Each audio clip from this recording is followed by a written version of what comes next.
Parliament ఎన్నికల ప్రచారంలో భాగంగా మెదక్ జిల్లా నార్సింగ్ మండల కేంద్రంలో మెదక్ లోక్సభ ఎన్నికల కాంగ్రెస్ పార్టీ అభ్యర్థి నీలం మధు దుబ్బాక నియోజకవర్గం కాంగ్రెస్ పార్టీ ఇన్ఛార్జి చెరుకు శ్రీనివాస్ రెడ్డి నార్సింగ్ మండల కేంద్రంలో రోడ్ షో నిర్వహించారు. నీలం మధు రోడ్ షో మండల కాంగ్రెస్ నాయకులతో కొత్త జోష్ను ఉత్సాహాన్ని నింపింది. ప్రజలు కూడా భారీ ఎత్తున కార్యక్రమంలో పాల్గొన్నారు. ఈ సందర్భంగా నార్సింగ్ మండల ఎంపీటీసీల ఫోరం అధ్యక్షుడు సత్యనారాయణ, మండల బీఆర్ఎస్ పార్టీ ప్రధాన కార్యదర్శి అంచనూరి రాజేష్, మాజీ ఎంపీటీసీ దొంతి సులోచన దేవదాసులను నీలం మధు కాంగ్రెస్ పార్టీ కండువా కప్పి పార్టీలకు ఆహ్వానించారు. రోడ్ షోలో నీలం మధు దుబ్బాక కాంగ్రెస్ పార్టీ ఇన్ఛార్జ్ చెరుకు శ్రీనివాస్ రెడ్డి, జిల్లా కాంగ్రెస్ కమిటీ అధ్యక్షులు ఆంజనేయులు మాట్లాడుతూ శాసనసభలో కాంగ్రెస్ పార్టీ ఇచ్చిన 6 హామీలలో ఇప్పటికే అమలు చేసిందని, మిగతా హామీలు కూడా పూర్తి చేస్తుందని అన్నారు.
ఈరోజు మన ముందు అభ్యర్థి అయినటువంటి నీలం మధు గారు మానవతావాది, సమృద్ధుడు, పేదల కోసానికి నిరంతరం పరితపించే వ్యక్తి మన నీలం మదన్న.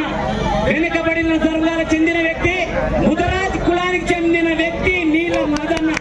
అందుకోసానికే ఈరోజు మన రేవంత్ అన్న గారు ఈరోజు నీలం మదన్న అభ్యర్థి చేయడం జరిగింది. అదేవిధంగా మా మిత్రులు, నా సోదరులు, మన స్వర్గీయ ముత్యం రెడ్డి గారి పుత్రుడు చెరుకు శ్రీనివాస్ రెడ్డి గారు కూడా సదా ఎల్లకాలం మీరు ఓడగొట్టినా, మీరు ఓట్లేయకపోయినా, అమ్మ ఒక్క నిమిషం ఆగుతలే, ఒక్క నిమిషం ఆగు, మీరు ఓట్లేయకపోయినా మీరు సేవ చేసుకుంటూ మీ అడుగు నాయన అడుగు జాడలో నడుస్తూ పేద ప్రజలే గుండె చప్పుడుగా పేద ప్రజలకు సేవ చేయాలన్న మన చెరుకు సీనన్న. ఇక్కడ మీకేం చెప్పదలుచుకున్నామంటే అందరూ కూడా ఒకసారి ఆలోచించండి అమ్మా. ఓట్లప్పుడు వచ్చినప్పుడు చాలా మంది రకరకాలుగా మాటలు మాట్లాడతారు. రోడ్ ఇస్తామంటారు, హెలికాప్టర్ ఇస్తామంటారు, నవోత్పాడు కడతామంటారు. కానీ కాంగ్రెస్ ప్రభుత్వం ఏదైతే హామీలు ఇస్తుందో హామీలు తూచా తప్పకుండా నిలబెట్టే పార్టీ కాంగ్రెస్ పార్టీ. ఎలక్షన్ల ముందు రావడం జరిగింది. ఎలక్షన్ల ముందు వచ్చినప్పుడు మేము ఒకటే విషయం చెప్పదలుచుకున్నాం. ఇక్కడ అందరు ఆడవాళ్ళు ఉన్నారు. డాక్రా మహిళలకు రుణాలు కానీ, ఫ్రీ బస్ కానీ, 500 సిలిండర్ కానీ, ఉచిత కరెంట్ కానీ, ఇల్లు లేనులకు ఇల్లు కానీ, రేషన్ కార్డు లేనులకు రేషన్ కార్డు కానీ, మన పిల్లలు చదువుకోవడానికి విశ్వవిద్యాలయాలు కానీ, గురుకులాలు కానీ ఇస్తామని చెప్పడం జరిగింది. అది తూచా తప్పకుండా మన రేవంత్ అన్న గారు వచ్చిన 5 నెలల కాలంలోనే అన్ని కూడా ఇవ్వడం జరిగింది. ఒకసారి ఆలోచించండి. ఇంకొక విషయం కూడా నార్సింగ్ పట్టణం వాళ్ళు చెప్తారు అన్న అన్ని చెప్పిండు మా ప్రభుత్వం ఏం చేస్తుంది ఏందని. 100 రోజులు 120 రోజులు అవుతుంది ఈ రోజుకి ప్రభుత్వం వచ్చి. అందులో 100 రోజులలోనే 6 గ్యారెంటీలు ప్రవేశపెట్టి అందులో 5 గ్యారెంటీలు చేసింది. ఉచిత బస్సు ఇచ్చింది. అదేవిధంగా మన ఇంట్లో 200 యూనిట్లు కరెంటు కాలిస్తే కరెంటు బిల్లు ఫ్రీగా ఇస్తుందా లేదా అమ్మా? మీకు ఇస్తుందా లేదా? 200 యూనిట్లకు మనకు సుమారుగా నెలకు 600 నుంచి 800 అవుతుంది. అది ఉచితంగా ఇచ్చే ప్రభుత్వం కాంగ్రెస్ ప్రభుత్వం. ఈ రోజు పిల్లల్ని స్కూల్ కి అదేవిధంగా కాలేజీకి పంపించాలంటే బస్ పాస్ కట్టాలంటే నెలకు 500 నుంచి 1000 రూపాయలు అవుతుంది. ఈ నెలకు 500 నుంచి 1000 రూపాయలు అయితే కాంగ్రెస్ ప్రభుత్వం కట్టి మీకు ఫ్రీగా బస్సు పంపిస్తుందా లేదా? అదేవిధంగా గ్యాస్ సిలిండర్ మనకు గతంలో కూడా కాంగ్రెస్ ప్రభుత్వం ఉన్నప్పుడు రాజశేఖర్ రెడ్డి ఉన్నప్పుడు మనకు దీపం పథకం కింద గ్యాస్ సిలిండర్ ఇచ్చిన పార్టీ కాంగ్రెస్ పార్టీ. ఈ రోజు కూడా గ్యాస్ కూడా 1200 ఉంటే 500 రూపాయల సబ్సిడీ ఇచ్చే పార్టీ కాంగ్రెస్ పార్టీ. ఈ రోజు అన్న చెప్తుండు ఈ ప్రాంతంలో చూస్తుంటే చుట్టుముట్టు అన్ని కూడా పెంకుటిల్లు కలుస్తున్నాయి. గతంలో ఉన్న ప్రభుత్వం బీఆర్ఎస్ ప్రభుత్వం ఏం చెప్పింది? మీ అందరికి డబుల్ బెడ్రూమ్లు కట్టిస్తాను. కట్టించిందా? కానీ మేము చెప్తున్నాం మేము ప్రభుత్వం వచ్చి నెల రోజులనే 5 గ్యారెంటీలలో ప్రతి కాన్సెన్స్ కి సంవత్సరానికి 3500 ఇండ్లు శాంక్షన్ చేసి ఆ ఇండ్లు కట్టుకోవడానికి 5 లక్షల రూపాయలు ఇస్తామని చెప్పి చెప్తున్నాం. కాంగ్రెస్ పార్టీ చిత్తశుద్ధి ఉంది, పేదల పక్షం ఉంటది. గతంలో కూడా మీరు చూడొచ్చు గ్రామాలలో చూడండి, ఎస్సీలు అయినా సరే బీసీలు అయినా సరే మైనార్టీలు అయినా సరే అన్ని వర్గాల ప్రజలు చూడండి. గ్రామంలో ఒకప్పుడు ఇందిరాగాంధీ గారు ఇక్కడ ప్రధానమంత్రి అయినప్పుడు మనకు భూములు ఇచ్చిన తల్లి ఇందిరాగాంధీ. మన గ్రామాలలో భూములు అనుకోండి, మీ తాతలను మీ ముత్తాతలను మీ అమ్మమ్మలను మీ నాన్నమ్మలను అడగండి. అసైన్మెంట్ ల్యాండ్లు ఇచ్చింది ఎవరంటే ఇందిరాగాంధీ ఇచ్చిందని చెప్తారు. ఇందిరమ్మ ఇండ్లు ఇచ్చిందంటే ఇందిరాగాంధీ గారు ఇచ్చిందని చెప్తారు. ఎవరైనా ఇప్పుడు ఈ 10 ఏళ్లలో ప్రభుత్వం వచ్చింది కదా కనీసం 3 ఎకరాలు కాదు 3 గుంటల భూమి ఇచ్చిందా ఎస్సీలకు బీసీలకు ఎవరికైనా ఇచ్చిరామా? కనీసం ఇందిరమ్మ డబుల్ బెడ్రూమ్లు ఇచ్చిరా మీ ప్రాంతానికి? కానీ మేము చెప్తున్నాం మా ప్రభుత్వం వచ్చి 120 రోజులైంది. ఈ ఎలక్షన్ కోడ్ అయిపోయినాక మీ గ్రామంలోనే ఇక్కడనే కూర్చొని గ్రామ సభ పెట్టి ఎవరైతే అర్హులు ఉన్నారో వాళ్ళందరికీ కూడా ఇల్లు కట్టించే బాధ్యత మేము తీసుకుంటాం. ఇల్లు లేని వాళ్ళకు కూడా ఇళ్ళ జాగాలు ఇప్పించే బాధ్యత తీసుకుంటామని చెప్పి తెలియజేస్తున్నా. ముఖ్యంగా శ్రీనివాస్ గౌడ్ అని ఒక మాట చెప్తుండు. ఏం చెప్తుండంటే మా ప్రాంతంలో నేషనల్ హైవే ఉంది, రోడ్ అవతల హాస్పిటల్ ఉంది, హాస్పిటల్ పోవడానికి ఇబ్బంది అవుతుంది, రోడ్డు మీద యాక్సిడెంట్లు అయ్యి చాలా ఇబ్బంది అవుతుంది అన్న, మాకు మీరు ఫుట్బాల్ బ్రిడ్జి కట్టియాలని చెప్పారు. ఖచ్చితంగా గెలిచిన తర్వాత ఒక 2-3 నెలలలో మీకు ఆ బ్రిడ్జి కట్టించే బాధ్యత తీసుకుంటా అని చెప్పి తెలియజేస్తున్నా. అట్లనే ఈ ప్రాంతంలో కూడా రోడ్డు విషయంలో చెప్తున్నారు అన్నారు. షాలిపేటకు రోడ్ ఇబ్బంది ఉంది అంటుండు. ఒక 4 నుంచి 5 కిలోమీటర్ల దూరం ఉంటుంది అంటుండు. ఖచ్చితంగా ఇక్కడ సందాపూర్ షాలిపేటకు కూడా రోడ్ వేయించే బాధ్యత మేము తీసుకుంటామని చెప్తున్నాం. మన ప్రభుత్వం ఉంది, ఇక్కడ ముఖ్యమంత్రి రేవంత్ రెడ్డి అని ఉన్నారు. నేను ఎంపీగా గెలిస్తే రాష్ట్రం నుంచి వచ్చే నిధులు కేంద్రం నుంచి వచ్చే నిధులు 2 నిధులు తీసుకొచ్చి మన ప్రాంతాన్ని అభివృద్ధి చేసే బాధ్యత తీసుకుంటాం. ఒక్కసారి ఆలోచన చేయండి. ఆ 2 వ్యక్తులు కూడా ఒక ఆయనేమో వకీల్ సాబ్ మాటలు మాట్లాడతాడు. ఎందుకంటే ఈయన ఎమ్మెల్యే వేసిరు, మీరు చూసిరు, గతంలో ఉప ఎన్నికల్లో గెలిపించిరు. మీకు ఎప్పుడైనా అందుబాటులో ఉన్నాడా అమ్మా? ఎవరికైనా డబుల్ బెడ్రూమ్ కట్టించినాడమ్మా? ఈ కేంద్రంలో ఉన్నప్పుడు ఇక్కడ ఉన్న పిల్లలకు నిరుద్యోగ వృత్తి ఇస్తాడు. ఎప్పుడైనా నిరుద్యోగులకు ఉద్యోగాలు పెట్టించినామా? కానీ మీ నీలమ్మది ఏం చెప్తాడు? నీలమ్మది గెలిచిన తర్వాత కేంద్రంలో రావాల్సిన ఉద్యోగాలు 30 లక్షల ఉద్యోగాలు ఖాళీ ఉన్నాయి. 30 లక్షల ఉద్యోగాలు కూడా మా ప్రభుత్వం వస్తుంది, మేము భర్తీ చేస్తామని చెప్పి తెలియజేస్తున్నాం. ఇక్కడ ఉన్న యువత కూడా ప్రతి కాన్స్టిట్యున్సీలో 6 నెలలకు ఒకసారి నేను ఇక్కడ ఉన్న కంపెనీల వాళ్ళతో మాట్లాడి జాబ్ మీద పెట్టించి మీకు జాబులు ఇప్పించే బాధ్యత తీసుకుంటానని చెప్తున్నా. ఉద్యోగస్తులకు ఉద్యోగులకు చదువుకున్న పిల్లలకు అందరూ. ఎందుకంటే నేను కూడా ఆ కుటుంబాలకి నుంచి వచ్చిన ప్రజాపాలన వచ్చింది.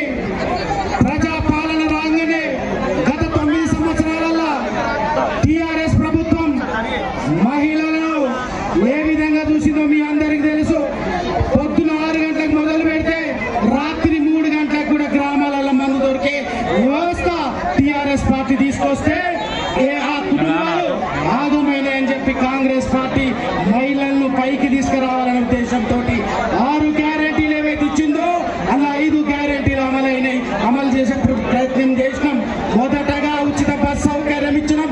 ఇప్పుడు 500 రూపాయలకు ఏదైతే బీజేపీ ప్రభుత్వం 1200 గ్యాస్ ధర చేస్తే చాతగాని టిఆర్ఎస్ ప్రభుత్వం ఏమీ చేయలేని పరిస్థితి ఉంటే కాంగ్రెస్ ప్రభుత్వం వచ్చిన తర్వాత ప్రతి మహిళకు కన్నీళ్లు తుడవాలని చెప్పి 500 రూపాయలకే గ్యాస్ తీసుకొచ్చిన చరిత్ర కాంగ్రెస్ పార్టీది. ఇది వాస్తవం కాదా?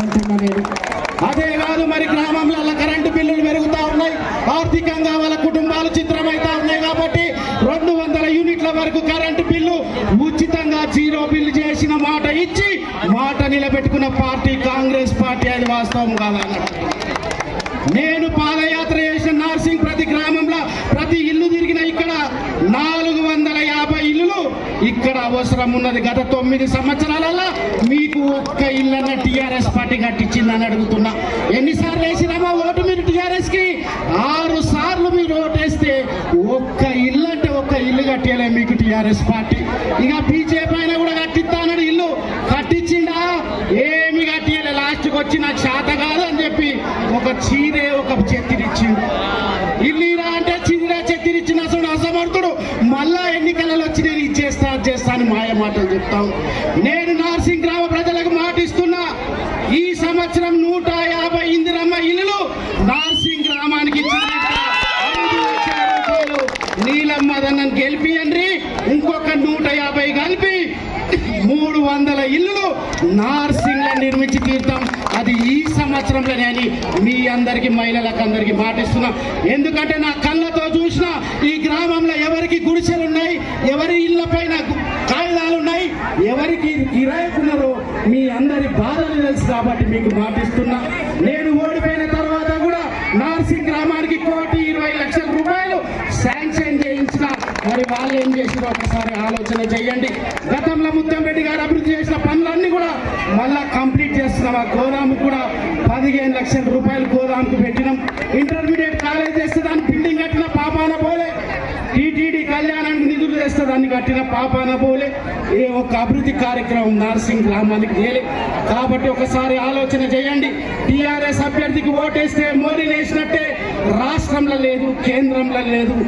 వెంకటరామరెడ్డి ఒక పెట్టుబడిదారుడికి పేదోళ్ళ కష్టాలు తెలివై ఆ కష్టాలు తెలిసే మీ బిడ్డ, మీ అందరి బిడ్డ నీలమ్మ బిడ్డ.